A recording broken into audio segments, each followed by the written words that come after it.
వేదవ్యాస భగవానుడితో మొదలు పెడుతున్నాను. ఎందుకని అంటే అసలు ఏ మహానుభావుడు భారతాన్నంతటినీ సంస్కృతంలో మనకి అందించాడో, ఆయన అందించిన కారణం చేత కవిత్రయం దాన్ని ఆంధ్రీకరించిందో, అటువంటి మహాపురుషుడైనటువంటి వ్యాసుడి గురించి నేను మాట్లాడకుండా మహాభారతంలో ఉన్న ఏ ఇతర వ్యక్తి గురించి మాట్లాడినా, సాక్షాత్ కృష్ణ భగవానుడి గురించే మాట్లాడినా నేను ఏదో కొంచెం దోషం చేసిన వాడిని అవుతానేమోనన్న అనుమానం చేత నేను వేదవ్యాసుడితోటే ప్రారంభం చేస్తున్నాను.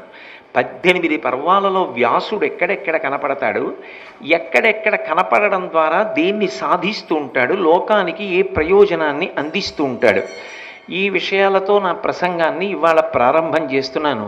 వేదవ్యాస భగవానుడి మీద 18 పర్వాలలోంచి స్పృశించడం పూర్తయిపోయిన తరువాత నాకు పరమాత్మ ఎవరి గురించి చెప్పమని ప్రచోదనం చేస్తే వాళ్ళ గురించి తర్వాత చెప్పడం ప్రారంభం చేస్తాను.